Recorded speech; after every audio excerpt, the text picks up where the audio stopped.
তোমরা তিন বোন, একটাও ভাই নেই? এই একটা কথা মনে হয় জন্মের পর থেকে হাজারো বার শুনেছে পিয়াসা। কান পচে গিয়েছে তার এই কথা শুনতে শুনতে। এর চাইতে আরো বিরক্ত লাগে এই একই প্রশ্নের জবাব এতবার দিতে। কেন?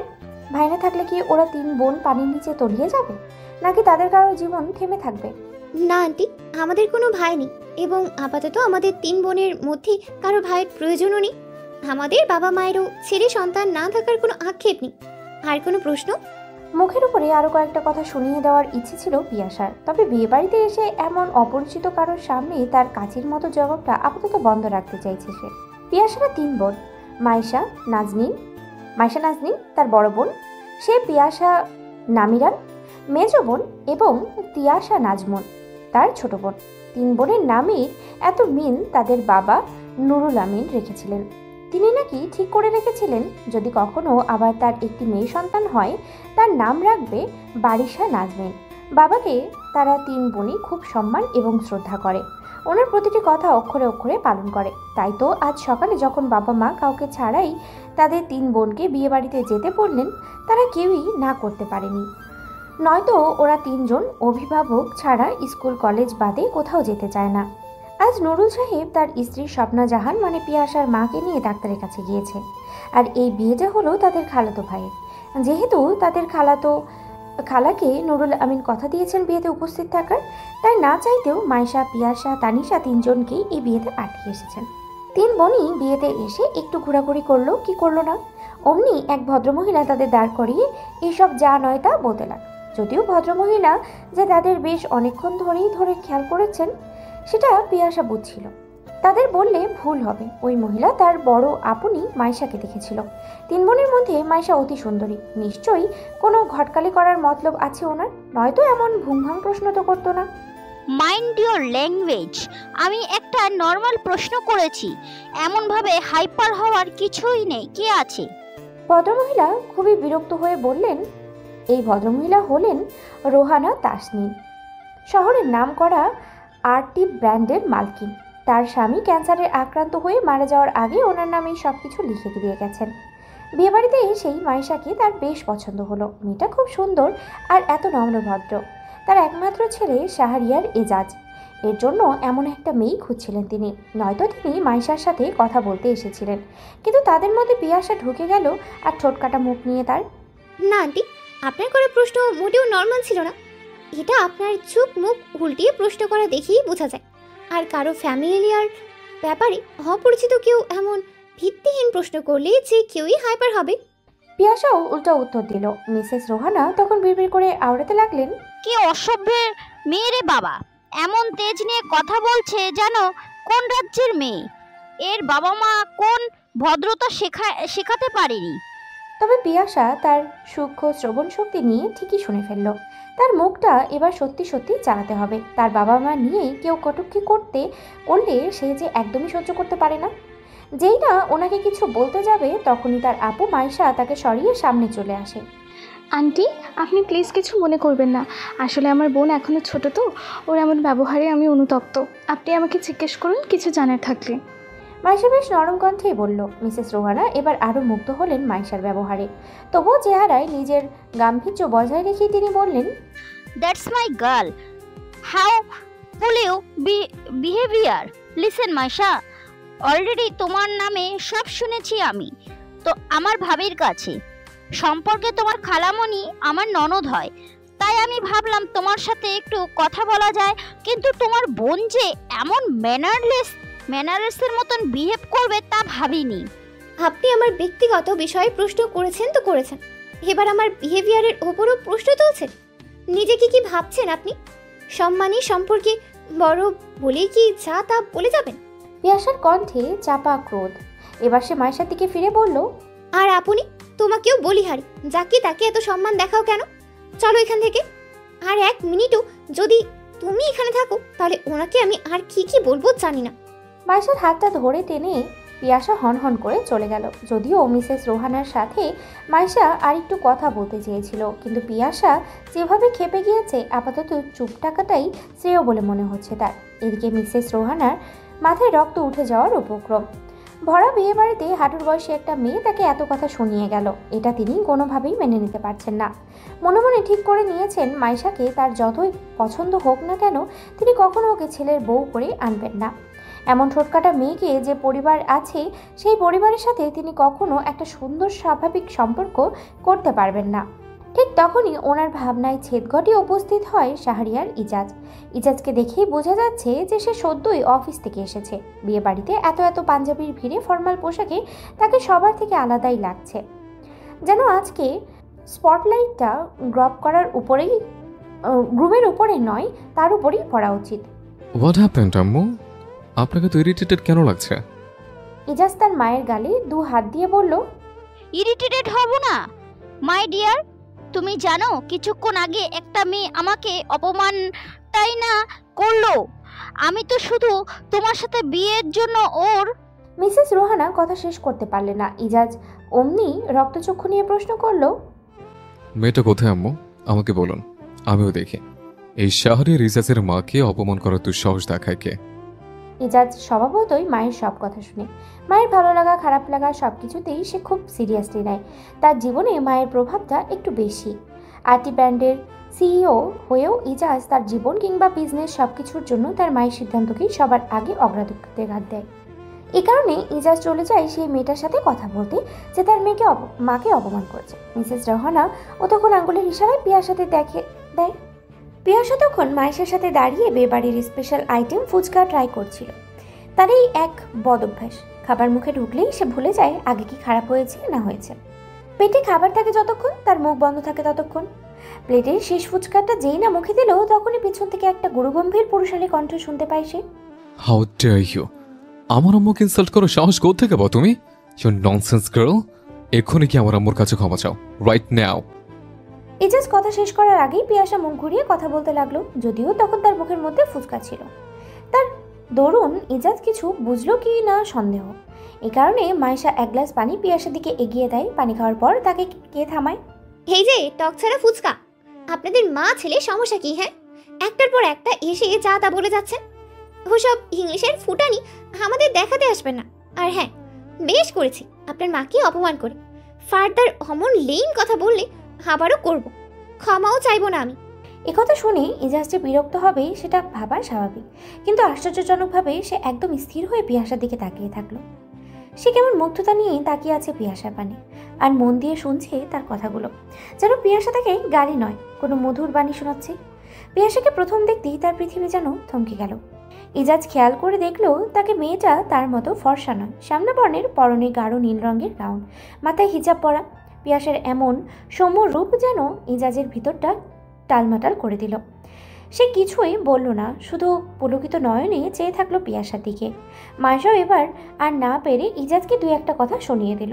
সত্যি তো এবার বেশি বেশি হয়ে যাচ্ছে। তার সামনে তারই বোনকে 2জন অপরিচিত মানুষ এত কথা বলবে সে মানতেই পারছে না। মাইশা ইজাজকে কি বলেছে সেদিকে ইজাজ ভ্রুকুটি ও করল না। তার চোখের দৃষ্টি এখনও সেই শ্যামলা বর্ণের পিয়াসার উপরে। মাইশা যখন পিয়াসাকে নিয়ে চলে যাচ্ছিল তখনও তার দৃষ্টি স্থির, যেন তার চোখের পলক পড়লেই খুব কাছের কেউ হারিয়ে যাবে। আগামী পর্বে পিয়াসা জানে না এই সামান্য ঝামেলার মাধ্যমেই তার জীবনের নতুন অধ্যায় শুরু হয়ে গেছে। আর ইজাজ সেই জানে সে আজ একজন শ্যামকন্যার প্রেমে পড়ে গেছে, একদম হঠাৎ করেই। তখন বাজে দুপুর 1টা। সাদা নীল আকাশে সূর্যের আলো প্রখরতা দেখার মতো। রাস্তাঘাটে গাড়ির হর্ন, পথচারীদের শোরগোল, আর এদিকে সূর্যের তেজ।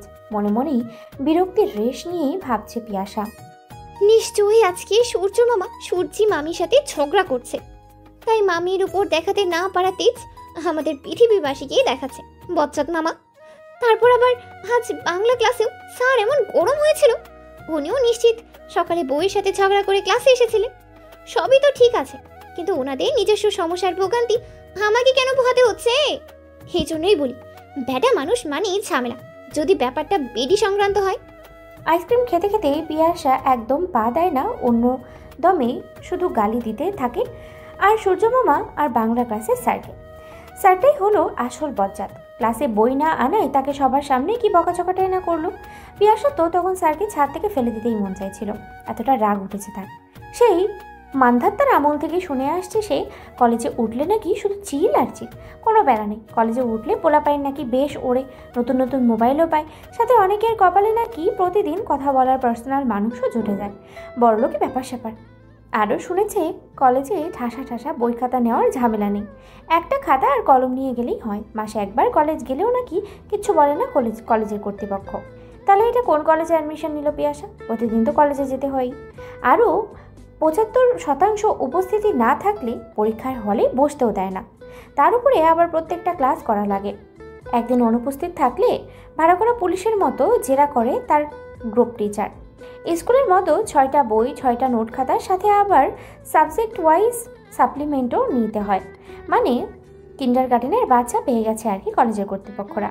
এবার সে বুঝতে পেরেছে কাছে পিঠে এত কলেজ থাকা সত্ত্বেও তার বাবা কেন এত দূরের কলেজে ভর্তি করিয়ে দিয়েছে তাকে। নিজেরই কলেজকে ইচ্ছে মতো গালিগালাজ করে ফুটপাত দিয়ে হাঁটছিল পিয়াসা। হঠাৎই তার আশেপাশে বাতাসটা কেমন ভারী ভারী লাগতে শুরু করলো। সে অনুভব করতে পারলো যে কেউ তার পিছু নিয়েছে। ঘাড় ঘুরিয়ে দেখতে চাইলো যে কেউ আছে কিনা, কিন্তু সে কাউকেই পেছনে দেখলো না। শুনছেন ফাঁকা রাস্তা, কোনো জনমানবের চিহ্ন নেই। এবার সে হালকা করে ভরকে গেল। পরপর দুটো ঢোক গিলে নিজেকে শুধিয়ে সামনে এগোতে লাগলো। আবার কলেজের ব্যাগটা বেশ শক্ত করে ধরেই জোরে জোরে পা ফেলে হাঁটছে সে। এই মুহূর্তে বাবার কথা আপনা আপনিই স্মরণে এলো। বাবা তাকে বলেই ছিল এমন ফাঁকা রাস্তা দিয়ে না কলেজে যাতায়াত করতে, অন্য একটা কোলাহলপূর্ণ রাস্তা দিয়ে যাতায়াত করতে, কিন্তু সে তাড়াতাড়ি আসা যাওয়া করার জন্য এই নির্জন শুনশান রাস্তাটাই বেছে নিয়েছে। এখন কি হবে? বাবার কথা না শুনে কি সে ভুল করলো? যদি বেফাস কিছু হয়ে যায় তার আম্মা তো তাকেই জীবন্ত মেরে ফেলবে। পিয়াসার অনুভূতি শক্তি আরও তীব্র হলো। এবার সে স্পষ্টভাবে বুঝতে পারছে কেউ একজন আছে তার পিছনে। যেই না সে জোরে জোরে হাঁটা শুরু করলো, অমনি পিছনের বাতাসটা তার দিকে আরও ধেয়ে আসতে লাগলো। এমন অভিজ্ঞতার সাথে পূর্ব পরিচয় নয় সে, কোনোদিনও না। শ্যামবর্ণ হওয়ায় আজ পর্যন্ত কোনো ছেলেই তার দিকে দ্বিতীয়বার ফিরেও তাকায়নি।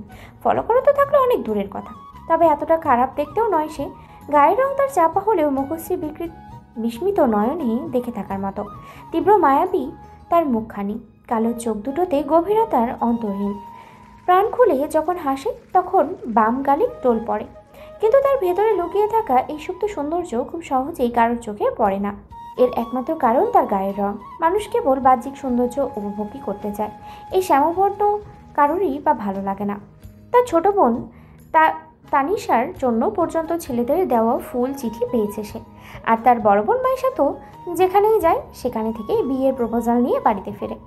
এদিক থেকে বেঁচে গিয়েছে পিয়াসা। কোনো এক্সট্রা অ্যাটেনশনের ঝামেলা নেই তার, বিন্দাস আছে। কারণ সে বাইরে কারোর কথা গায়ে লাগায় না। তার এই গায়ের রং উজ্জ্বল শ্যামলা তো কী হয়েছে, এই রং তো আর সে নিজের জন্য নিজেই বেছে নেয়নি, উপরওয়ালা দিয়েছে তাকে, এবং তিনি উত্তম পরিকল্পনাকারী। নিশ্চয়ই তার গায়ের রং শ্যামলা হওয়ার পেছনেও কোনো একটা মহত্তা আছে। এর ওপরে আর কোনো কিছুই ভাবতে চায় না পিয়াসা। হাঁটতে হাঁটতে বাড়ির প্রায় অনেকটাই এগিয়ে এসেছে সে, কিন্তু আশ্চর্যের বিষয় এখনও তার মনে হচ্ছে কেউ তো আছে তার পিছনে। এবার তার শরীরটা রিনরিন করতে লাগলো, সামান্য ভয় কাজ করছে তার মনে। এমনিতেই সে এখন একটা ফাঁকা গলিতে। এবার যদি কিছু একটা অঘটন ঘটে যায়, যদি কেউ তাকে কিডন্যাপ করে, মুখের উপরে অ্যাসিড নিক্ষেপ করে, কিংবা যদি খারাপ কিছু করতে চায় তার সাথে, আরও কত কত কুচিন্তা আসতে লাগলো তার মনে। পিয়াসা অনুভব করলো পিছনের ছায়ামূর্তিটা তার আরও কাছে চলে এসেছে। তবে স্বভাবতই খুব বুদ্ধিমতী একজন মেয়ে পিয়াসা, মুখের সাথে সাথে তার মাথাটাও ভালোই চলে। তাই এবার যখন পিছন থেকে কেউ একজনের হাত তার দিকে ধেয়ে আসে, তখনই সজোরে নিচ থেকে এক মুঠো বালি নিয়ে সেই ছায়ামূর্তির মুখের দিকে ছুঁড়ে মারে, এবং সফলও হয়েছে সে। লোকটা চিৎকার করে চোখ কচলাতে লাগলো। এতেই ক্ষান্ত হয়নি পিয়াসা। অ্যাপ্রনের পকেট থেকে একটা কলম বের করে সপাটে লোকটার বাহু বরাবর কয়েকবার আঘাত করে দেয় সে। তৎক্ষণাৎ পিয়াসার এমন আজব আক্রমণে জোরের লোকটা মাটিতে বসে পড়ে, রীতিমতো চোখ কচলাতে থাকে, ব্যথায় চিৎকার করতে থাকে সে। আর এদিকে পিয়াসা তো এবার মহা খুশি। তবে এখানে আর এক মুহূর্ত দাঁড়িয়ে থাকলে চলবে না, এক্ষুনি চলে যেতে হবে। হঠাৎই কি যেন একটা ভেবে লোকটার সামনে এসে দাঁড়ালো সে। নিরাপদ দূরত্ব থেকে গর্বের সুরেই বলল, এই যে বিনা সাউন্ডের ঘন্টি, আপনি জানেন কি কার পিছু নিয়েছেন আপনি? এই পিয়াসার নামারি ঠিক কাবু করে না, এত সহজ নয়। আজ ছেড়ে দিয়েছি, নেক্সট টাইম আবার পিছু নিলে ঠ্যাং ভেঙে রাস্তায় ফেলে রাখবো, যত সব গাধাস্টিক মানুষ। এই বলেই চলে যাচ্ছিল পিয়াসা। তবে যাওয়ার আগে ব্যাগ থেকে তার পানির বোতলটা বের করে লোকটার পাশে রেখে দিল। কেন জানি তার খুব খারাপ লাগছিল লোকটার ছটপটানি দেখে। এই কোমল হৃদয়ের অধিকারিণী হলে যা হয় আর কি। যদিও তখনও লোকটা চোখে বালি পড়ায় তার 2 হাত দিয়ে চোখ ঘষাঘষি করতেই ছিল, যার দরুন পিয়াসা তার মুখ দেখেনি। দেখার প্রয়োজন বোধও করলো না। বুদ্ধির জোরে হয়তো এবার বেঁচে গিয়েছে, লোকটার সাথে তো তার গায়ের জোরে সে পারবে না। তাই আর কোনো কিছু না ভেবেই ভোদর দিল সে। তাকে আর কি ভয়। পিয়াসা চলে যাওয়ার কিছু মুহূর্ত পরেই লোকটা উঠে দাঁড়ালো, আতো করে পিয়াসা দেওয়া আঘাতের স্থানে হাত রাখে। তার মুখে এক বাঁকা হাসি, যেন সে এই ঘটনাতে আঘাতে সবচেয়ে বেশি খুশি হয়েছে। হোয়াট আর ইউ ট্রেডিং মাই সান? তুমি বলছো সেই মেয়েটাকে একবার দেখেই ভালো লেগে গেছে, এখন বিয়ের প্রস্তাব পাঠাতে বলছো আমাকে? How is that possible? Why not আম্মু? আপনি নিজে তো সেদিন বিয়ে বাড়ি থেকে ফিরে বলেছিলেন আপনার পছন্দ হয়েছে ওর বড় বোনকে। এখন আমি যদি বিয়ের কথা বলি তাতে সমস্যা কোথায়? মিসেস রোহানা একটু থমকে গেলেন। হ্যাঁ, সেদিন বিয়ে বাড়িতে দাঁড়িয়ে থাকা মাইশার মধ্যে সত্যি একটা ভদ্রতা আর নম্রতা ছিল, চোখে মুখে পরিণত মেয়েটার ছাপ, ব্যবহারও ভালো। তিনি যে মেয়েটিকে পছন্দ করেছিলেন তাকে যদি তার ছেলেও ভালো লাগে তাহলে তো সোনায় সোহাগা। তার ধারণা ছেলে বুঝি তার মন পড়ে ফেলেছে। তবে একটু অবাক হয়ে বললেন, ওহ তাই বলো? আমি সত্যি ভাবিনি তুমি এত তাড়াতাড়ি সিরিয়াস হবে। তবে আমার খুশি লাগছে তুমি অবশেষে ঠিক করেছো ওই মেয়েটা সত্যি উপযুক্ত হবে আমাদের পরিবারের জন্য। এজাজ এবার একটু শান্ত গলায় বলল, তাহলে আপনি ওর পরিবারে কথা বলবেন? আমি সত্যি তাকে বিয়ে করতে চাই আম্মু। মিসেস রেহানা হেসে বললেন, অবশ্যই বলবো। ওর বাবা মাকে আমি ব্যক্তিগতভাবেই চিনি, আত্মীয়রাও আছে আমাদের মধ্যে, তাই ব্যাপারটা সহজ হবে। একটু থেমে তিনি আবারও বললেন, কিন্তু ওর ছোট বোন বড্ড বেয়ারা, কেমন মুখের উপর কথা বলে। ইজাজের মাইশার কথা মনে পড়ে গেল। মাইশাও তো ওই দিন তাকে অনেক কথা শুনিয়েছে, কিন্তু এরপরেও সে যথাসাধ্য চেষ্টা করে তার মাকে বুঝিয়েছে এবং মানিয়েছে যাতে বিয়ের কথাটা আগাতে দেয়। এজাজ এবার মাথা নিচু করে মুচকি হাসলো। তার চোখের সামনে ভেসে উঠল পিয়াসার সেই দৃশ্য, মুখ ভর্তি ফুচকা, কপালে ভাঁজ, চোখ জ্বলে উঠছে রাগে। সেই মুহূর্তে যেন তার হৃদয়টা নরম হয়ে গিয়েছিল। চোখ বন্ধ করে একটা প্রশান্ত নিঃশ্বাস ফেলল সে। পিয়াসার চিন্তা যেন তার বুক জুড়ে নরম করে বেয়ে গেল। আর মিসেস রেহানা মনের ভিতরে নিজের মতো করে সাজিয়ে নিচ্ছেন মাইশার মুখটা। সেই সৌম্য শান্ত স্বভাবের মেয়েটি, ঠিক যেন তার স্বপ্নের বৌমা। দুজনের মুখেই প্রশান্তির ছায়া, কিন্তু কেউ জানে না তাদের প্রশান্তি তৈরি হচ্ছে সম্পূর্ণ ভিন্ন দুইটি মানুষকে কেন্দ্র করে। দুজনেই চুপ করে গেল কিছুক্ষণ। একজন ভাবছে পিয়াসা, যে মুখে মুখে কথা বলে তবে মনের গভীরে চেপে রাখা সম্মান আর সাহসে ভরা। আরেকজন ভাবছে মাইশা, যে নম্র বিনয়ী মিষ্টি গলার সামনে দিতে পারে সবচেয়ে কঠিন মুহূর্ত। প্রকৃতির একটা অদ্ভুত নিয়ম, দুই বোনের মধ্যে যে বড় তাকে দেখতে সবার ছোট লাগে, আর যে ছোট তাকেই সবার বড় দেখতে লাগে। এই একই ভুল ইজাজও করলো। যখন সে পিয়াসাকে দেখেছিল বিয়ে বাড়িতে, তখন সে তাকে বড় ভেবেছে আর মাইশাকে ছোট। এই কারণে তার মাকে বলেছে যে সে ওই দুই বোনের মধ্যে বড় মেয়েকেই বিয়ে করতে চায়, যেহেতু সে তখনও পিয়াসার নাম জানতো না। যদিও মিসেস রেহানা ওদের দুই বোনকে ভালো করেই চেনে, কিন্তু আসল বিপত্তি তো দেখা দিল ইজাজের চিন্তায়। সে যে পিয়াসাকে পছন্দ করে ফেলেছে, যাকে কিনা তার মা ভীষণ অপছন্দ করে। আর তার উপরে আবার ছোট বড় গোজামিল। কেউ কারোর নাম উচ্চারণ করলো না, তবুও তারা দুজনেই ভেবে নিল তারা একই মানুষকে নিয়েই ভাবছে। এই একটাই ভুল, যে ভবিষ্যতে তাদের সম্পর্ক, আস্থা আর আবেগকে এক কঠিন মোড়ে নিয়ে যাবে।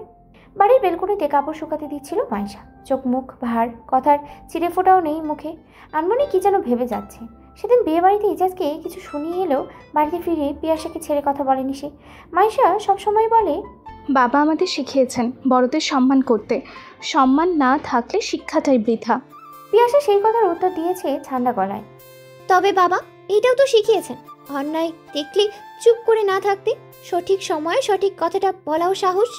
ওই মহিলা যেভাবে অপমান করেছিল ওর ভাই বোন নেই বলে, মানে ভাই নেই বলে, এটা ভুললেই চলে। এই নিয়েই তখন দুই বোনের মধ্যে টুকটাক কথা কাটাকাটি হয়। তবে মাইশা সবশেষে বড় বোনের মতোই আচরণ করেছিল, পিয়াসাকে বুঝিয়েছিল। এসব ভাবতে ভাবতেই হঠাৎ ফোনটা বেজে উঠল। মাইশা ধীর পায়ে ঘরে ঢুকে ফোনটা কানে নিতেই শোনে এক পুরুষ কণ্ঠ, পিয়াসা নাবিরানকে ফোনটা দাও, ওর ফোন বন্ধ। পাশেই বসে আচার খাচ্ছিল পিয়াসা। কথা শুনে সে এক লাফে মাইশার পাশে চলে এলো। দুজনেই বুঝে গেল এটা কোনো পরিচিত লোক নয়, তাও আবার পুরুষ কণ্ঠ। মাইশা সতর্ক গলায় বলল, কে আপনি? আমার নাম্বার পেলেন কোথা থেকে? ওপাশ থেকে দাঁতে দাঁত চেপে উত্তর এলো, যা বলেছি তাই করো, পিয়াসাকে ফোনটা দাও। মাইশার গলা কেঁপে গেল। অপরিচিত লোক কণ্ঠে হুমকির সুর। কিছু বলার আগেই পিয়াসা হাত থেকে ফোনটা নিয়ে বলল, এই যে বিনা মশলার আচার, আপনি কোন দেশের প্রেসিডেন্ট যে আপনার হুকুমে সব চলবে? নাম্বার কোথা থেকে পেলেন বলেন না, উপরন্তর হুকুম, সাহস তো কম না আপনার। বলুন দেখি, কোন ক্ষেতের মূলা আপনি? হ্যাঁ। ফোনের ওপাশ নীরব। পিয়াসা এবার আরেকটু রেগে গিয়ে বলল, হ্যালো, এতক্ষণ তো খুব আদেশ দিচ্ছিলেন। আমি পিয়াসার নামিনি, এবার বলুন কি চান আপনি?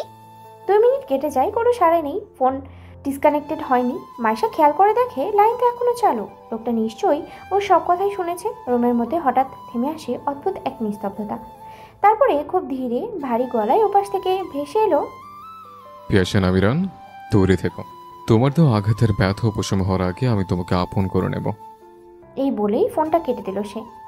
এদিকে পিয়াসার তো প্রাণ যায় যায় অবস্থা। গতকালকে কেউ একজন তার পিছু নিয়েছিল এবং তার হাত থেকে রক্ষা পেতে সে লোকটাকে আঘাত করেছিল কলম দিয়ে। তাই বলে লোকটা একেবারে তার নাম্বার জোগাড় করে এভাবে হুমকি দিয়ে যাবে? তার পুরো শরীরে একটা শিহরণ খেলে গেল। এই ঘটনাটা অবশ্য পুরোপুরি জানে মাইশা। কলেজ থেকে ফিরেই ফ্রেশ না হয়েই তাকে সব খুলে বলেছিল পিয়াসা। কিন্তু কেউ পিয়াসার জন্য ফোন করবে, তাকে এমন কথা বলবে, এটা সে ভাবতেই পারছে না। সে আরেকবার লোকটাকে কল ব্যাক করতে চেয়েছিল, কিন্তু তানিশা রুমে চলে আসায় আর করা হয়নি। ছোট বোন মানেই মায়ের সিসি ক্যামেরা। পাই টু পাই বড় বোনের সব খবর মায়ের কানে উল্টোভাবে লাগিয়ে দেওয়াই তাদের কাজ। যাই হোক, পিয়াসা বা মাইশা কেউ আপাতত চায় না ওই অদ্ভুত ফোন কলের কথা তাদের মা জানুক। এমনিতেই তিনি অসুস্থ, তার উপরে আবার এসব কথা ভেবে চিন্তা করলে আরও অসুস্থ হয়ে যাবে, এটা বলাই বাহুল্য। তানিশা এসে বিছানায় পা দুটো তুলে চেহারায় বেশ একটা ভাব এনে বসলো। হাতে তাদের মায়ের ফোন। নামেই ফোনটা তাদের মায়ের, এমনিতে তো সেটা দিনের 24 ঘন্টায় তানিশার হাতেই থাকে। তানিশার চোখ মুখ দেখে বোঝা যাচ্ছে যে সে এখন বেফাঁস কিছু বলবে, কারণ তার এমন উদ্দেশ্যময় অভিব্যক্তির সাথে মাইশা এবং পিয়াসা পূর্ব পরিচিত। এই ফোনে আমার কাছে একটা সিক্রেট ছবি আছে ডিয়ার আপুগণ। যদি এটা একবার আম্মু বা আপু দেখে ফেলে তবে তোমাদের দুজনের তো 12টা ইন্টু 12টা মানে 24টা বেঁচে যাবে। ঠোঁট চেপে হাসতে হাসতেই বলল তানিশা, লে হালুয়া। এতক্ষণ ধরে যেটা লুকাতে চাইছিল ওরা, সেটাই হয়তো তানিশা জেনে গিয়েছে। তাইলে কি তানিশা ফোনে ওই লোকটার সব কথা আড়ি পেতে শুনেছে? কি এমন আছে ফোনে? দেখা আমাকে। তুই তো আমার সোনা বোন, মিষ্টি বোন। মাইশা কাপা গলায় বেশ আদুরে সুরে বলল, কিন্তু তানিশার চেহারায় এখনও সেই রহস্যময় হাসি বিরাজমান, যেন কিছুতেই বলবে না সে। পিয়াসা আবার কাউকে তেল মারতে জানে না, তার স্পষ্ট বলা। এই তানি, ফাজলামি করবি না একদম। কি আছে ফোনে তাড়াতাড়ি দেখা, নয়তো আমার হাতে উত্তম মাধ্যম খাবি। তার আগে আমার একটা কাজ করে দাও, হয়তো এই ছবিটা আমি আম্মুকে দেখিয়ে দিব। তানিশা নাক ছিটকে বলল। পিয়াসার কথা এবার সত্যি সত্যি মাথা গরম হয়ে গেল। সে যেই না তানিশাকে মারতে যাবে তখনই মাইশা তার হাত ধরে মানা করে আর চোখের ইশারায় বুঝিয়ে দেয় যে এই মেয়ের কাছ থেকে এত সহজে ছবিটা পাওয়া যাবে না, কৌশল করতে হবে। কি কাজ মনি, বল না। তোর আপুরা সব কাজ করব, তার আগে ছবিটা দেখা। মাইশা মিষ্টি হেসে বলল, হ্যাঁ, যা করতে বলবি সব করব, আপাতত ফোনে কি আছে দেখা। পিয়াসাও তার সাথে যোগ দিল। তখনই তানিশা ফোনের অ্যাপ হাইডার খুলে দূর থেকে একটা ছবি দেখায় তাদেরকে। ছবিটা সেই বিয়ে বাড়ির, যেখানে দেখা যাচ্ছে পিয়াসা একটা ছেলেকে ইচ্ছে মতো গালি দিচ্ছিল আর পাশেই সব দেখছিল মাইশা। এই মেয়ে তখন তো পাশে ছিল না, কখন যে ছবিটা তুলেছে। মাইশা পিয়াসা দুজনেই অবাক। তো আমার প্রাণ প্রিয় বোনেরা, তোমরা কি চাও আমি এটা আম্মুকে দেখাই? জানো তো আম্মু কতটা গরম হয়ে যাবে এটা দেখলে। সো তোমরা আমাকে একটা কাজ করে দাও, আব্বুর কাছে গিয়ে বলো যে আমার হাত খরচ যেন এই মাস থেকে বাড়িয়ে দেয়, সাথে এই পিকটা তোমরা পেতে চাইলে আমাকে 100 টাকা করে দিতে হবে। Deal done? তানিশা ফোনটা লক করে গালে চওড়া হাসি হেসে বলল। পিয়াসা এবং মাইশা দুজনেই হতবাক হয়ে তাকিয়ে আছে তার দিকে। এখন কি করবে কিছুই বুঝছে না। এই মেয়ের পেটে তাহলে সব কিছুই চলছে। যাক, অন্তত সেই ফোন কলের হুমকির ব্যাপারটা জানতে পারিনি। এতেই স্বস্তির নিঃশ্বাস ছাড়ল মাইশা এবং পিয়াসা। হঠাৎ করে পিয়াসার মাথায় কি যেন একটা এলো। সে দৌড়ে গিয়ে তার স্টাডি টেবিল থেকে তানিশার কলেজের রিপোর্ট কার্ডটা বের করে এনে তাকে দেখালো, যেখানে স্পষ্ট দেখা যাচ্ছে তানিশা দুইটা সাবজেক্টে ফেল করেছে। এটা পিয়াসা গতকাল রাতে তানিশা টেবিল থেকে সরিয়েছে বাবাকে দেখানোর জন্য। সেও একটু চালাক না হলে চলে কি? যে যেমন, তাকে তো তারভাবেই ট্রিট করা উচিত। তা মামুনি, দেখো তো এইটা দেখার পর তোমার 12টা বাজবে কিনা। পিয়াসার মুখে বিজয়ের হাসি। কার্ডটা দেখে তানিশা কাঁদো কাঁদো মুখ করে ফেলল। পিয়াসার কাছ থেকে রিপোর্ট কার্ডটা নিয়ে বিনিময়ে ফোনের লক খুলে ছবিটা দিয়ে দিল তাকে। বেচারি এসেছিল ব্ল্যাকমেল করতে, নিজেই ব্ল্যাকমেল হয়ে যাবে আশা করেনি। তার গোমরা মুখখানা দেখার মতো ছিল। এসব দেখে মাইশা হেসে কোটি কোটি। সে বলে উঠল, তানিশা যদি হয় বুনো ওল, তবে পিয়াসা হলো বাঘা তেঁতুল। বিকেল গড়িয়ে সন্ধ্যা নেমেছে। সাধারণত মানুষজন এই সময়ে চা খাওয়ার মুডেই থাকে, তাই পিয়াসার বাবা নুরুল আমিন নিচে নেমেছে চা খেতে। সাথে তার বন্ধুদের সাথে আড্ডা হবে সামান্য। নুরুল আমিনের বাড়িটা দোতলা। নিচের তলায় তিনি একটি চায়ের দোকান ভাড়া দিয়েছেন এবং উপরের তলায় ওনার পরিবার থাকে। চায়ের দোকানদারের সাথে পিয়াসার বাবার বেশ ভালো সম্পর্ক হয়ে গিয়েছিল, তাই তিনি নিজে গিয়ে চা বানিয়ে নিচ্ছিলেন। সাথে দোকানদারকে সাহায্যের জন্য সাথে খদ্দেরকেও দিলেন। মানুষটা বড্ড মুক্তমনা, সবার সাথে হাসি খুশিভাবে মেশেন। খদ্দেরদের চা দেওয়ার সময় নুরুল আমিন খেয়াল করলেন একটা সাদা গাড়ি থেকে একজন মাঝবয়সী মহিলা নেমে ওনার দিকে আসছেন।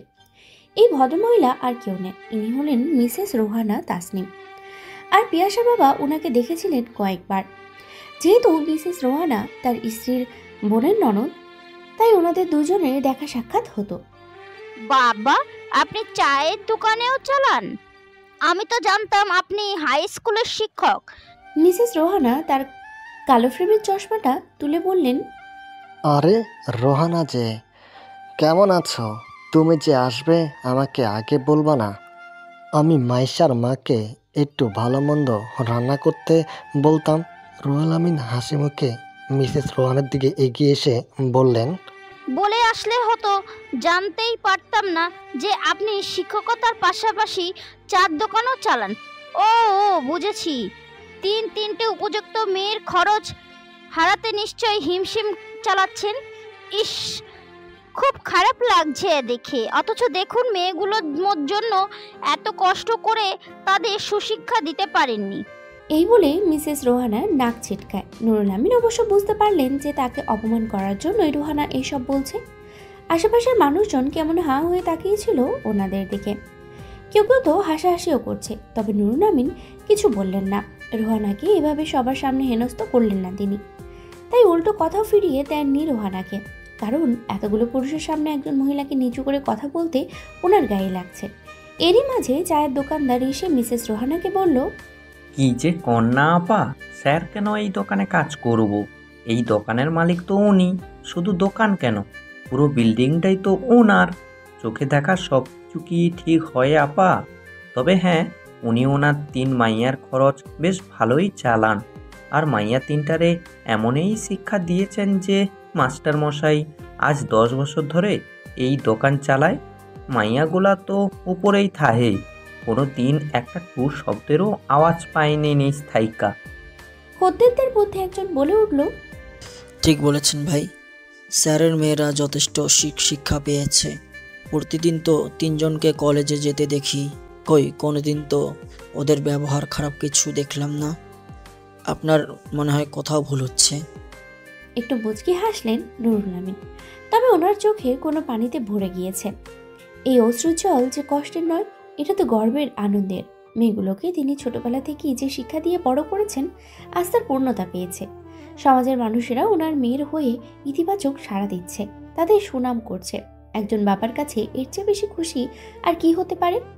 এদিকে মিসেস রোহানার চেহারা দেখার মতো ছিল। রাগে খুবই ভেতরে জ্বলে যাচ্ছিলেন তিনি। এদের কাউকে মুখের উপরে উল্টো জবাব দেওয়ার মতো কোনো কিছু তার মাথাতে আসছিল না। নুরুল আমিন এটাও লক্ষ্য করলেন, তাই তিনি প্রসঙ্গ এড়াতেই সবাইকে চুপ করিয়ে মিসেস রোহানাকে উপরের তলায় নিয়ে যান।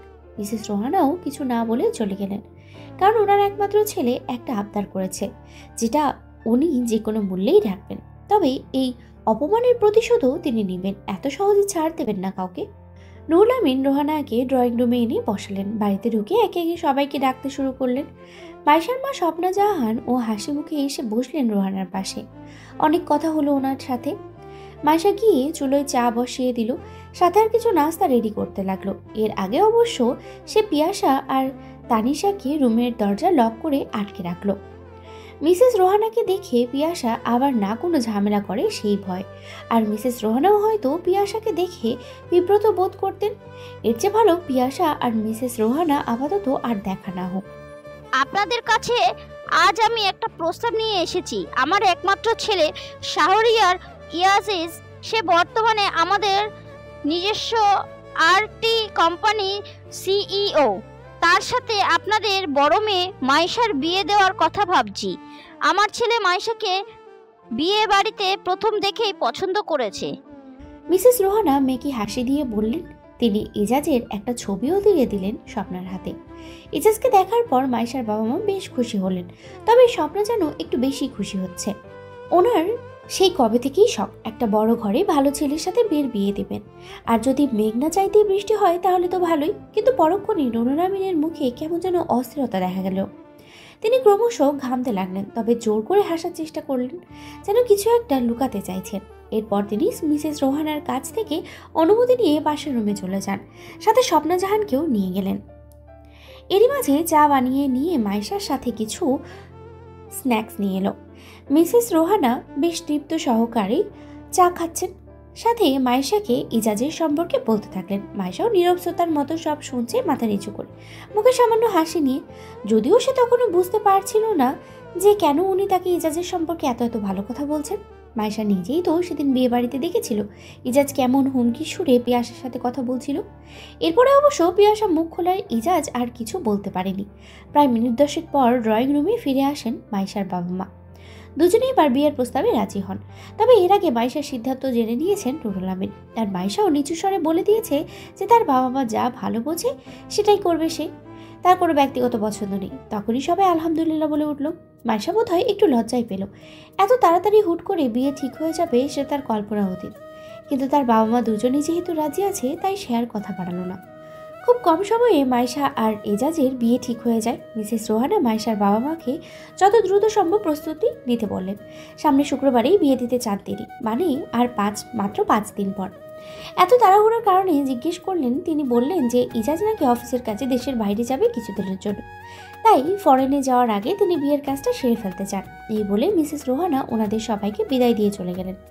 তখনই মাইশা দৌড়ে গিয়ে পিয়াসাদের দরজা খুলে দেয়। পিয়াসা দ্রুত বেরিয়ে আসে রুম থেকে, পেছন পেছন তানিশাও বের হয়। তাদের দুজনের চোখে মুখে বিস্ময়। পিয়াসা তার বোনকে জিজ্ঞেস করতে যাবে কেন দরজা বন্ধ করেছিল, তখনই সে শুনতে পায় তার বাবা মা মাইশার বিয়ের আলোচনা করছে। সব শোনার পর পিয়াসা বুঝতে পারলো যে মা ছেলের সাথে সেই দিন বিয়ের বাড়িতে যে ঝামেলা করেছিল তাদের বাড়িতে বউ হয়ে যাবে মাইশা। আর ওই 2 বৌদ্ধ লোকটার সাথেই মাইশার বিয়ে ঠিক হয়েছে। পিয়াসার এবার কেন জানি খুব খারাপ লাগলো। সে কি ইচ্ছে করেই ওই দিন ঝামেলা করেছিল? ওরা মা ছেড়েই তো কত কথা বলেছিল তাকে, আর সে রাগে ক্ষোভে ফেটে পড়ে যা তা করেছে। ওই আন্টি তার জন্য খারাপ হলেও বাকি সবার জন্য তো ভালো হতেও পারে, তাই তো তার বাবা মা মাইশার বিয়ের কথা এগিয়েছে। পিয়াসার মন খারাপ এখানে না, তার তো মন খারাপ লাগছে মাইশা কিছু না বলেই তাকে রুমে বন্দি করে ফেলে। কেন সব জানার পরও পিয়াসা কি বোনের বিয়ে ভেঙে দিত, নাকি সে মাইশার খারাপ চায়? মাইশা কিভাবে পারলো তাকে রুমে বন্ধ করে রাখতে? এসব ভাবতে ভাবতেই পিয়াসার সীমাহীন মন খারাপ হলো। সে আবার রুমে চলে যেতেই নেই, তখনই তার বাবা মা তাকে ডাকে পাশে বসায়। মাইশা আর তানিশা বসে ওনাদের পাশে। তানিশা তো মহা খুশি বোনের বিয়ে উপলক্ষে, তার চোখে মুখে আনন্দের ঝিলিক। সারা রাত পিয়াসার পরিবার বিয়ের সমস্ত প্ল্যান করতে থাকে, কাকে কাকে দাওয়াত দিবে, তারপরে ক্যাটারিংয়ের দায়িত্ব কাকে দিবে, শপিং করা, আরও কত কি প্ল্যান করে সবাই। কিন্তু এত এত আনন্দের মাঝেও সোফার এক কোণে চাপা হাসি নিয়ে বসে আছে অষ্টাদশী হৃদয়ে অভিমান জমেছে, সেটা কেউ দেখল না। বিকেল 5টা, অফিস ধীরে ধীরে ফাঁকা হতে শুরু করেছে। আর টি কর্পোরেশনের টপ ফ্লোরে বিশাল গ্লাস কোর্টে মোড়া সিইও কেবিনে বসে আছে শাহরিয়ার ইজাজ। চোখ তার ল্যাপটপের স্ক্রিনে, কিন্তু মন কোথাও নেই। ডেস্কে রাখা কফির কাপটা ঠান্ডা হয়ে গেছে। একটা হালকা দীর্ঘশ্বাস ছাড়লেন সে। হঠাৎ দরজায় টোকা দেয় কেউ। স্যার, আমি আসতে পারি? গলার স্বর শুনেই ইজাজ বুঝে যায় যে মাহাদিন আরাফাত, ইজাজের পার্সোনাল অ্যাসিস্ট্যান্ট, যাকে প্রতিদিন অন্তত একবার বকা না দিলে ইজাজের দিন জমেই না। এসো মাহাদিন, এবার কি করছো? মাহাদিন মাথা নিচু করে হাতে একটা ফাইল নিয়ে কেবিনে ঢুকলো। স্যার, এইটা ওই ইনভেস্টমেন্ট প্রেজেন্টেশন, মানে ভুলে গেছি একটা ডাটা আপডেট করতে, আর সেই ফাইলটাই আজ সকালে আপনাকে মেল করে দিচ্ছি। এক নিঃশ্বাসে বলে গেল, থেমে গেল সে। ইজাজ এবার ধীরে ধীরে চোখ তুলে তাকালো, ধারালো দৃষ্টিতে মাহাদিনের দিকে চেয়ে বলল, তোমাকে বলা হয়েছিল ক্লায়েন্ট রিপোর্ট ভুল যেন না থাকে। এখন বলো, ওরা যদি ইনভেস্টমেন্ট উইথড্র করে নেয়, দায় কে নেবে? মাহাদিন মাথা নিচু করে দাঁড়িয়ে থাকে। আমি দায় নিচ্ছি স্যার, আপনি চাইলে এখনই ঠিক করে মেল করে দিচ্ছি। ইজাজ আর কিছু না বলে কফির কাপটা হাতে তুলে নেয়, কিন্তু চোখ চলে যায় জানালার বাইরে শহরের ভিড়ে। হঠাৎ চোখে একটা পরিচিত মুখ ভেসে ওঠে, একটা তেজি মেয়ে যার চোখে মুখে আগুন, ঝাঁঝালো কথা বলার ধরন। পিয়াসা। এজাজ নিজের অজান্তেই একটা দীর্ঘশ্বাস ফেলে। স্যার, আপনি ঠিক আছেন? মাদিন একটু এগিয়ে এসে প্রশ্ন করে। এজাজ হঠাৎই যেন বর্তমান পৃথিবীতে ফিরে আসে, ঠোঁটের করে হালকা হাসি টেনে নেয়। না মাহাদিন, ঠিক নেই, কিন্তু সেটা ফাইলের ভুলের জন্য না। একটু বিরতি নিয়ে তারপর গলা নরম করে বলে, যাও ফাইলটা ঠিক করে দাও, তারপর আমাকে রিসেন্ট করো। ঠিক আছে স্যার। মাদিন বেরিয়ে যায়। এজাজ চেয়ারটা পিছনে ঠেলে হেলান দেয়, চোখ বন্ধ করে ফিসফিস করে বলে, তুমি আজকাল এইভাবে মনে পড়ো কেন পিয়াসা? এতটা জেদ, এতটা সাহস। সোনোরিটা, তোমার ব্যাপারে খোঁজ নিতে কত কাঠখড় পড়িয়েছে আমি। You can't even imagine, never ever. হঠাৎ ডেস্কে রাখা ফোনটা ভাইব্রেট করে ওঠে। আম্মু কলিং। এজাজ চোখ খোলে, কঠোর মুখে ঠোঁট চেপে ধরে ফোনটা কাটে নেয়। হ্যাঁ আম্মু, আমি আসছি। মিস পিয়াসা, লাল কুর্তিটাই তোমাকে সদ্য ফোটা গোলাপের মতো লাগছে। তবে তোমার নীরবতায় যে আমার হৃদয়ের গহীনে তুমুল ঝড় উঠেছে। ঠোঁটের কোণায় রাখা কথার ঝুড়ি এখনই খালি করো না, শ্যাম কর না। আমি যে অপেক্ষা আছি তোমার কথা শুনবো বলে। সব সময় হাসতে থাকো, কথা বলতে থাকো। ইয়ে জিন্দেগি দুবারা নেই মিলেগি মেরে জান। মেসেজটা পাওয়া মাত্রই পিয়াসা হালকা করে চমকে গেল, চোখ উঁচু করে চারপাশে খুঁজতে লাগলো ওই অজ্ঞাত লোককে। গতকাল যে নাম্বার থেকে ফোন এসেছিল ঠিক সেই নাম্বার থেকেই এই মেসেজটি এসেছে। সত্যি তো পিয়াসা একটা লাল কুর্তি পরেছে আজ। মায়ের তার পাশে দাঁড়িয়ে গাড়ির জন্য অপেক্ষা করছে। মায়ের সাথে অভিমান করায় সে একটু নীরবই আছে। এসব কি করে জানলো ওই লোকটা? তার মানে লোকটা পিয়াসাকে দেখেছে। রাস্তায় এত এত মানুষের ভিড়ে লোকটাকে কোথায় খুঁজবে সে? আশেপাশে কোথাও না, দেখাও যাচ্ছে না। সে এদিক ওদিক তাকিয়ে খুঁজলো অনেকক্ষণ, কিন্তু লাভ হলো না। এদিকে মাইশা একটা গাড়ি ঠিক করে উঠে পড়েছে, সাথে পিয়াসাকেও হাত ধরে টেনে তোলে। গাড়ি চলতে শুরু করে, কিন্তু পিয়াসা এখনও গাড়ির বাইরে তাকিয়ে সেই লোকটাকেই খুঁজছে। এরই মাঝে আরেকটা মেসেজ এলো তার ফোনে। এখনই আমাকে খুঁজো না শ্যামকন্যা, যখন নিজ থেকে ধরা দিব তখন আগলে রেখে শুধু। পিয়াসা এবার আরেক দফা অবাক হয়ে হাঁ করে চেয়ে রইল ফোনের স্ক্রিনের দিকে। এ যেন এক স্বপ্ন দেখছে সে। কেউ তাকে নিয়ে এমন গভীরভাবে কথা লিখবে সেটা জ্ঞাত হতেই পিয়াসার চোখ জোড়া শিথিল হয়ে আসে। শ্যামকন্যা এ কেমন হৃদয় কাঁপানো সম্বোধন! শ্যামবর্ণের কাউকে কি আসলেই ভালোবাসা যায়? এতটা গভীরে অনুভব করা যায়? মাইশা এবার খুব ধীরে পিয়াসার কাঁধে বাধা রাখলো। সে খেয়ালই করেনি পিয়াসার এমন অস্থিরতা। সে শুধু পিয়াসার হাত ধরে তাকে একটা চিঠি দিল। পিয়াসাও কিছু না বোঝাতে মাইশার দিকে ভ্রু কুঁচকে তাকালো। এই অসময়ে গাড়ির মধ্যে মাইশা চিঠি দেওয়ার তার কেমন যেন লাগলো, তবুও সে পড়া শুরু করলো। পিয়া, আমি তোর বড় বোন ঠিকই, কিন্তু আমাদের মধ্যে বয়সের ব্যবধান মাত্র 12 মাসের। সেই ছোট থেকে তুই কখনো আমার ছোট বোন, কখনো বেস্ট ফ্রেন্ড, কিংবা কখনো মায়ের মতো করে আমার সাথে রয়ে গেলি। আমিও যথাসাধ্য চেষ্টা করেছি তোকে ভালো রাখার, তোর অনুভূতি বোঝার, কিন্তু মাঝে মাঝে তুই কী করিস জানিস? তুই খুব ছোট ছোট বিষয়ে উত্তেজিত হয়ে যাস। যখন তুই উত্তেজিত হোস তখন আশেপাশের কাউকে দেখিস না, হুট করে মুখে যা আসে বলতে থাকিস। বড় তো তুই, শুধু উচ্চতায় হলি, ম্যাচিউরিটি এখনও আসেনি তোর মাঝে। তোর মনে আছে পিয়া, ছোটোবেলায় তুই আর আমি একবার খুব ঝগড়া দিয়েছিলাম। টানা 3 দিন একে অপরের সাথে কোনো কথা বলিনি। আমি খুব ভালো করে জানতাম যে তুই নিজ থেকে কখনোই কথা বলতে আসবি না আমার সাথে। বড্ড বেশি জেদি যে তুই। আবার একদিকে আমারও তখন ভালোই লাগছিল না তোর সাথে কথা না বলে, কারণ আমার বোন হোক বা বেস্ট ফ্রেন্ড, সবই তো তুই ছিলি। তাই যখন আমি নিজ থেকে তোর সাথে কথা বলতে গেলাম, প্রথমেই সে তোর কী ভাব, তারপর যখন আমি তোর মাথায় হাত রেখে জড়িয়ে ধরেছিলাম তখন তুই ভ্যাঁ ভ্যাঁ করে কান্না শুরু করে দিয়েছিলি। জীবনে কোনো দিন আমার সাথে ঝগড়া করবি না বলে কথা দিয়েছিলি। ওই দিনের পর আমাদের মাঝে হালকা কথা কাটাকাটি হতো ঠিকই, কিন্তু কথা বলা বন্ধ করিনি। তোর কোনো ব্যবহারে আমার খারাপ ব্যবহার লাগলে আমি তোকে বলে দিতাম, আর আমার কোনো ব্যবহারে খারাপ লাগলে তুই এসে আমাকে বলতি। এভাবে আমরা আজ পর্যন্ত কাটিয়ে দিয়েছি মিলেমিশে। কিন্তু আমার বোনটা যে কবে যেন বড় হয়ে গেল আমার অজান্তেই। কাল থেকে সে যে অভিমান করেছে একবারও আমাকে বলল না, মুখ ফুলিয়ে বসে থাকলো না, উল্টো বাড়ি সবার সাথে হাসি খুশিভাবে কথা বলে যাচ্ছে। আমি যে তোকে ইচ্ছে করে রুমে আটকে রাখিনি রে, শুধু পরিস্থিতি সামলানোর জন্য এমন করেছি। আন্টি তোকে দেখলে হয়তো আরও উল্টাপাল্টা কথা বলতো, আর তুই যে চুপ থাকবি না সেটাও আমি ভালো করেই জানতাম। বাবা মায়ের সামনে ন্যূনতম অশান্তি হোক আমি চাইনি। তুই বল, আমার এই চাওয়াটা কি ভুল? আমি কি চাইতে পারি না উনি আর তোকে অযথা কথা শুনিয়ে উত্তেজিত না করুক? যদি ভুলও হয়ে থাকে তাহলে তুই আমাকে ক্ষমা করে দিস। তোর মনে কষ্ট দেওয়ার ইচ্ছা ছিল না আমার। 2 দিন বাদে তো আমরা আলাদা হয়ে যাব, অন্তত যতদিন একসাথে আছি আমার সাথে কথা বল, রাগ দেখা, বকা দে, তুই চাইলে আমাকে মারতেও পারিস, তবে প্লিজ চুপ করে থাকিস না।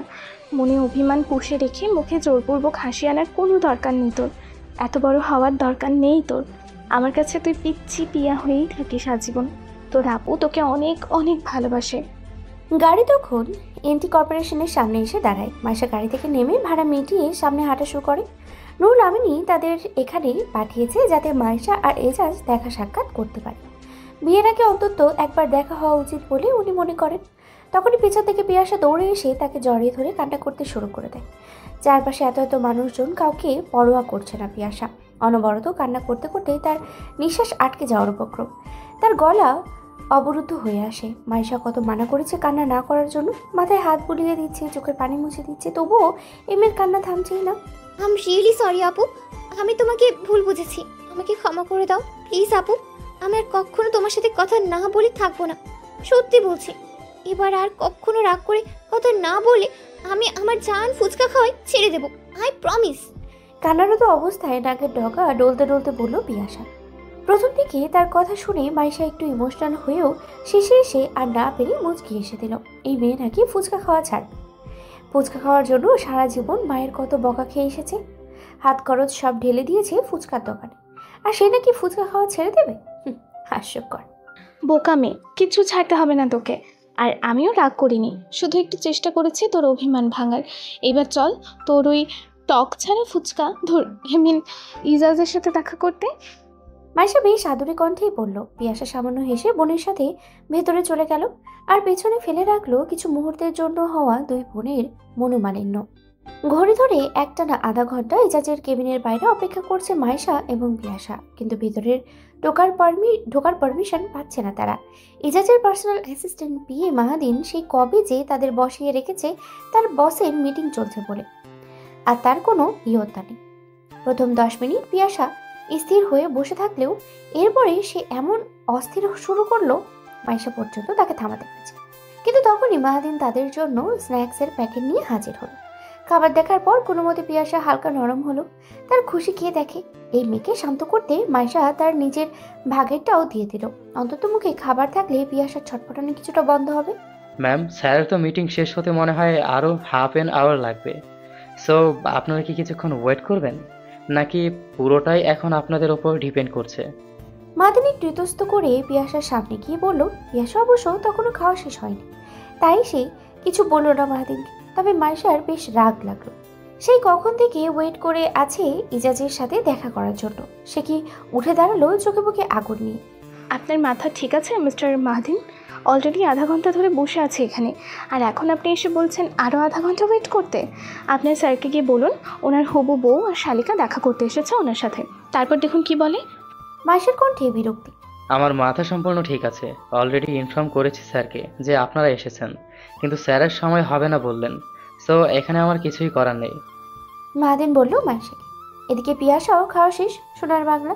এবার তো সে আর অপেক্ষা করবে না, নো ওয়ে। তার মা বলে যে সে নাকি এতটাই অধৈর্য ছিল যে জন্মের 1 মাস আগেই পৃথিবীতে চলে এসেছিল, আর সে কিনা আরও অপেক্ষা করবে ওই ইজাজের জন্য? কখনোই না।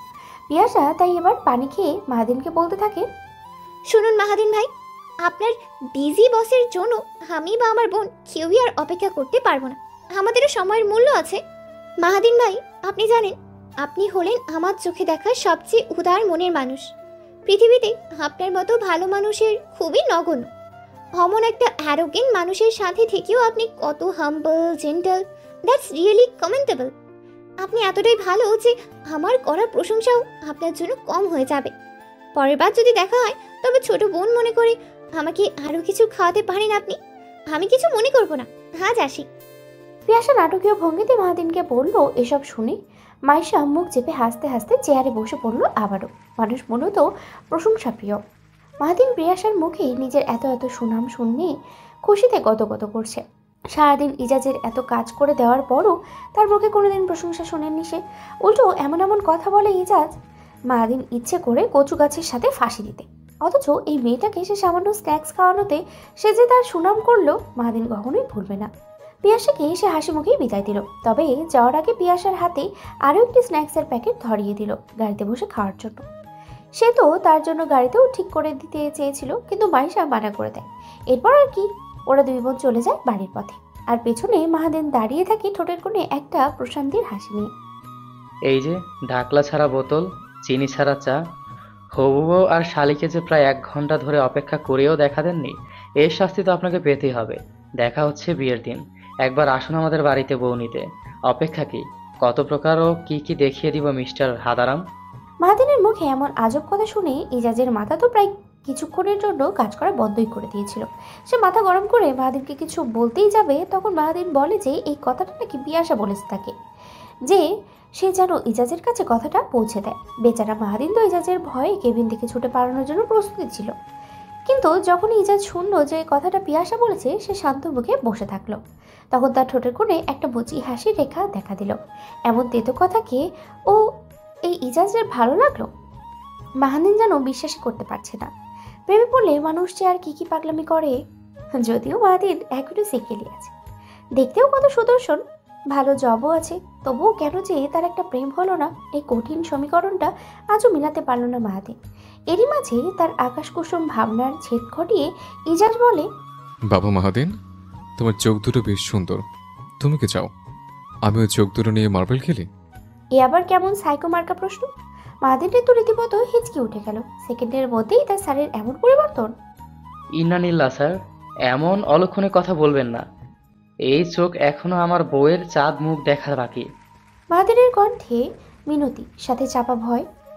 তাহলে বাবা, তুমি আমার বউর দেখে অমন খুশি হয়ে তাকিয়েছিলে কেন? Answer me. যাও, গিয়ে 7 বার পানি দিয়ে চোখ ধুয়ে পবিত্র হয়ে এসো, নয়তো আমি।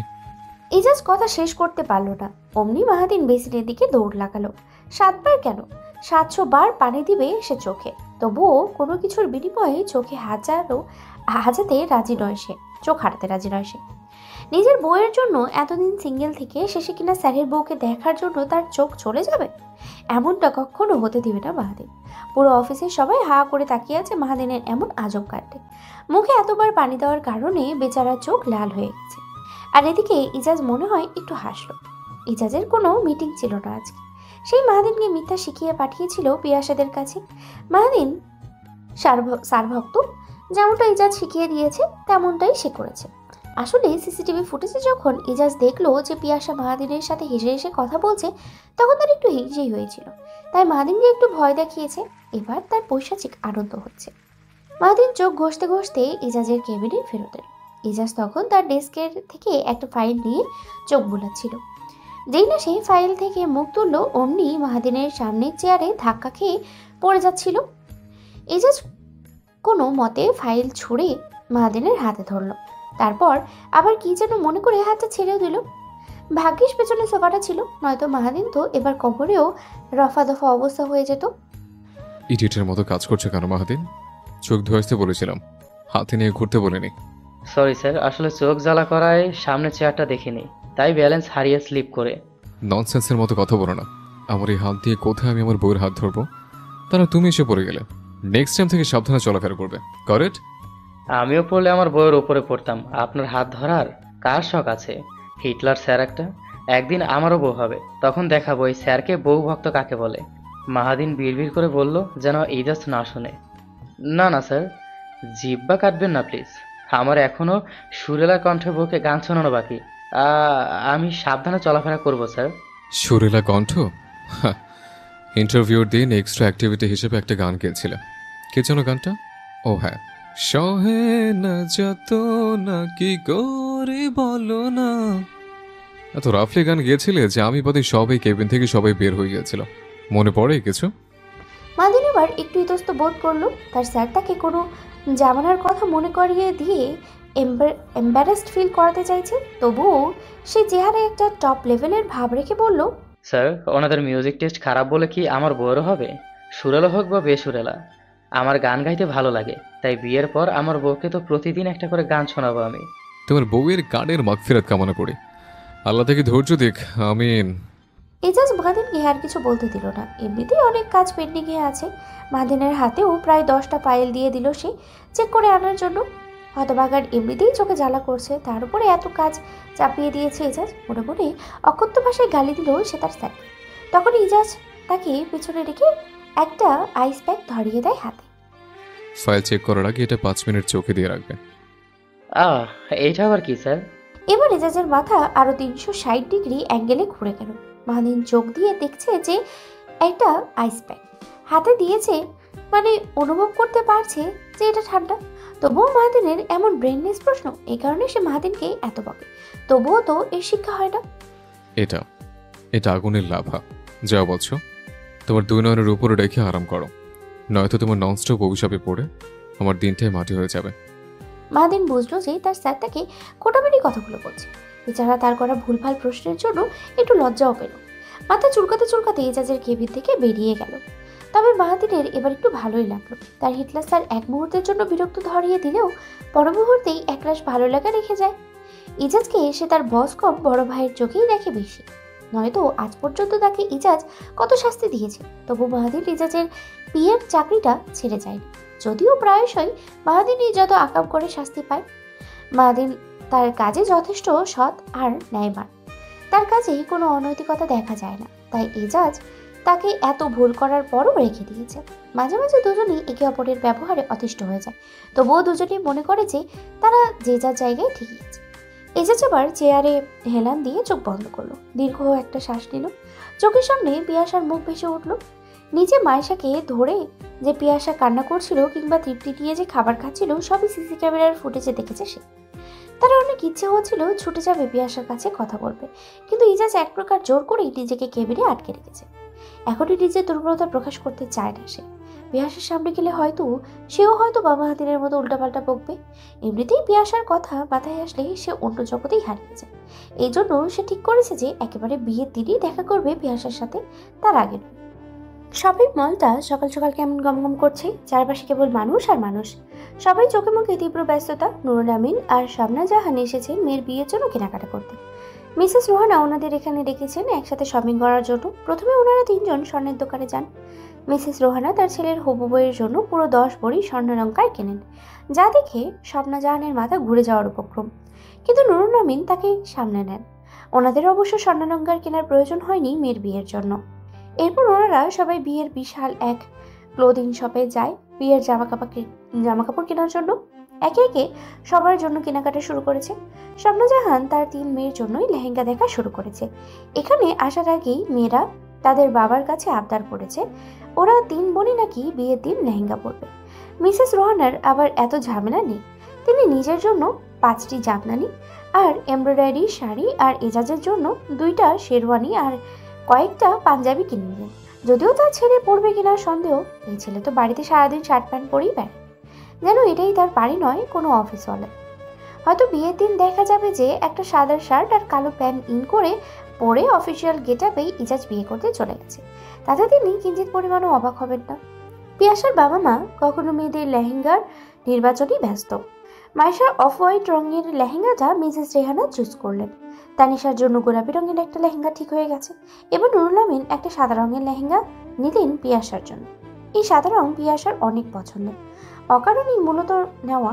কিন্তু এর মাঝেই মিসেস রেহানা বলে উঠলেন, গায়ের রং কি আপনার মেজো মেয়ের গায়ের রঙের থেকেও মানাবে? ও তো শ্যামলা, তাই না? তাই বললাম, আমার মনে হয় কি ওকে এই ড্রেসে আগে যুগের টিভিতে দেখানো সাদা কালো নায়িকাদের মতন লাগতো। এই বলে তিনি একটু ঠোঁট বাঁকিয়ে হাসলেন। নুরুল আমিন রীতিমতো স্তব্ধ হয়ে তাকালেন রোহানার দিকে। তার মেয়েকে নিয়ে এমন মন্তব্য ওনার রাগে ক্ষোভে ওনার মাথায় রক্ত গজগজ করছে।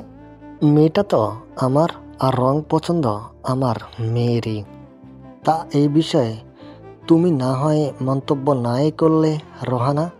তাছাড়া একান্তই যদি কোনো মন্তব্য করতে চাও তাহলে কাউকে অপমান করার মতো কিছুই বলিও না।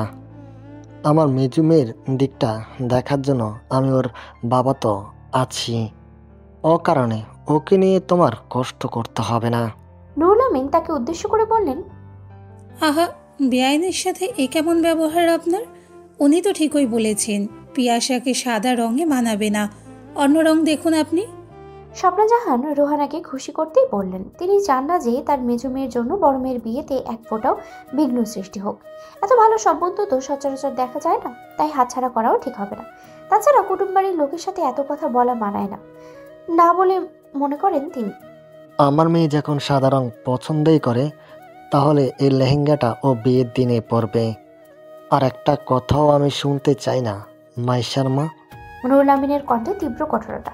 মিসেস রোহানা এবার বেশ বিরক্ত হলেন ওনাদের কথায়। এমন কি ভুল বলেছেন তিনি? শ্যাম রঙের কাউকে কি সাদা রঙে মানায়?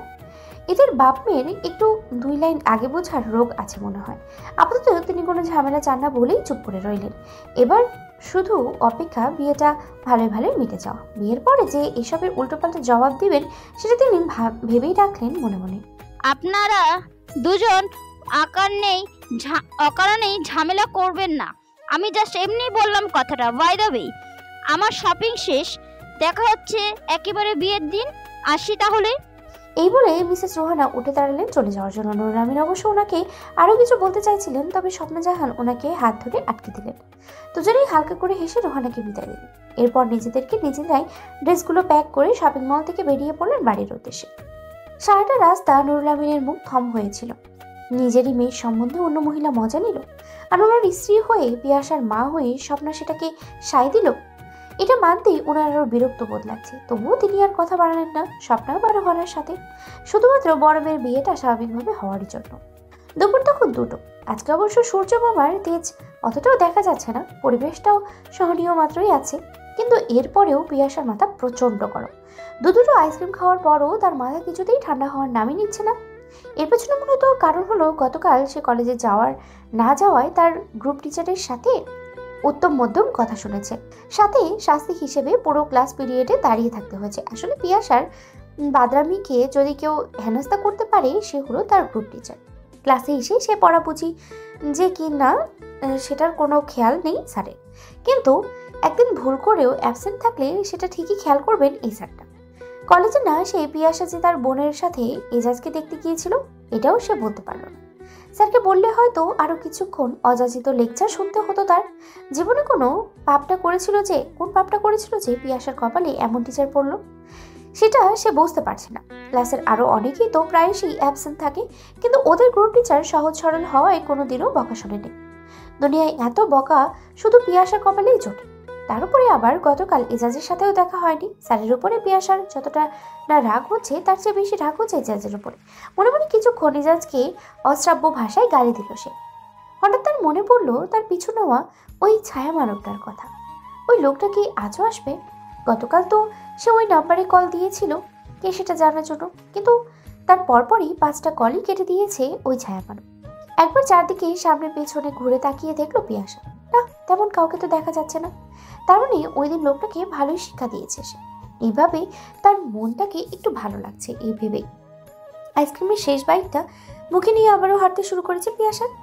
কিন্তু দূর থেকে সে একটা কালো রঙের গাড়ি লো স্পিডে তাকে ফলো করছে সেটা সে গুন্ডাক করেও টের পেল না। ভেতরে থাকা লোকটা বের হলো না একবারের জন্য। গাড়ির কালো কাজ হালকা নেমে এলো। ভেতরের লোকটা কিছু না বলে নীরব চোখে দেখলো রোদে হাঁটতে থাকা মেয়েটাকে। তারপর নিঃশব্দে গাড়ি ঘুরিয়ে মিলিয়ে গেল ব্যস্ত রাস্তায়। পিয়াসা বাড়িতে ঢুকে ব্যাগটা কাঁধ থেকে রাখতে পারলো না, অমনি তার মা স্বপ্নজাহান বলা শুরু করলেন, বাইরে কি রোদ পড়েছে? ছাতা নিয়ে বের হতে বলেছিলাম তোমাকে। আমার কথা শোনার প্রয়োজন বোধ করো না নাকি পিয়া? রোদে পড়ে চেহারার কি অবস্থা হয়েছে একবার দেখেছো? আম্মু, ছাতা ব্যবহার করা মানে এক্সট্রা কিছু বয়ে বেড়ানো। আমি এমনিতেই ব্যাগের বোঝা সামলাতে পারি না। তাছাড়া আমি রোদ এড়িয়েই হাঁটি আম্মু, চিন্তা করো না। পিয়াসা ক্লান্ত হয়ে সোফায় বসে পড়ল। ওহ, ছাতার বোঝা বইতে পারছো না? এত বড় মেয়ে হয়ে কাল যদি কেউ এসে তোমার রোদে পোড়া চেহারা নিয়ে কিছু বলে সেটা শুনতে পারবে তো? এমনিতে তো তোমার গায়ের রং একটু চাপা, তার ওপর রোদে পুড়ে কি অবস্থা হয়েছে চেহারার কখনো দেখেছো আয়নায়? নিজের মায়ের এই সামান্য কয়েক লাইনের বলা কথা অষ্টাদশীর হৃদয়ে কাটার মতো বিঁধে গেল। হঠাৎ করেই তার মন খারাপ হয়ে গেল প্রচণ্ড রকমের। বুক ফেটে কান্না আসতে চাইল, তবুও সে কিছু না বলে মাথা নিচু করে বসে থাকে। অন্য কেউ হলে হয়তো 3-4টা কথা শুনিয়ে দেওয়া যেত, কিন্তু এই যে তার জন্মদাত্রী মা, ওনাকে কি করে কথা শোনাবে সে? কি হলো এখন চুপ কেন তুমি? হ্যাঁ, আমার প্রশ্নের উত্তর দাও পিয়া। আর আমি কি তোমাকে সেদিন 2টা ক্রিম এনে দিয়েছিলাম দিনে রাতে মুখে দেওয়ার জন্য? ওগুলো কি ব্যবহার করছো? তুমি জানো তোমার বাবাকে কত 9-6 বলে আমি তোমার জন্য এগুলো কিনেছি? খুলে দেখেছো কখনো? সারাদিন তো থাকো কি খাবে না খাবে তার খেয়ালে। পিয়াসার মুখ থেকে কোনো কথাই বের হলো না। সে শুধু নীরবে মায়ের কথা শুনছে আর আটকে রাখছে অযাচিত চোখের পানি। এই যুগের মেয়েদের আজকে দেখলে একরকম, কালকে দেখলে আর এক রকম, কত তাড়াতাড়ি গায়ের রঙের পরিবর্তন হয়ে যায়। আর তোমাকে দেখো পিয়া, আমি আর কিচ্ছু বলবো না তোমাকে, আমারই পোড়া কপাল সব। তোমার গায়ের রং যে তোমার দাদুর মতো চাপা রঙের হবে ভাবতেই পারিনি। এই বলেই ক্ষান্ত হয়নি স্বপ্না জাহান। উনি আরও কিছু বলতে উদ্যত হতেই হঠাৎ ওনার চোখ যায় দরজার দিকে। নুরুল আমিন রক্তচক্ষু নিয়ে তাকিয়ে আছে ওনার দিকে। ওনার পুরো চেহারা রক্তিম বর্ণ ধারণ করছে, এত ভয়ঙ্কর দেখাচ্ছে ওনাকে। ওনার এই রূপ বিয়ের পর থেকে কখনোই দেখেনি স্বপ্ন। রাগের বসে নুরুল আমিন তার হাতের পাশে থাকা কাচের ল্যাম্পটা ছুঁড়ে মারলেন ফ্লোরে। তৎক্ষণাৎই ভেঙে গেল সেটা। এই ল্যাম্পটা স্বপ্নার অনেক স্বপ্নের ছিল, শখের ছিল। ওনাদের প্রথম বিবাহ বার্ষিকীতে ওনাকে এটা উপহার দিয়েছিল নুরুল আমিন নিজেই। আজ 21 বছর ধরে তিনি আগলে রেখেছেন সেটা, আর আকস্মাৎ সেটাকে ভেঙে ফেললেন নুরুল আমিন।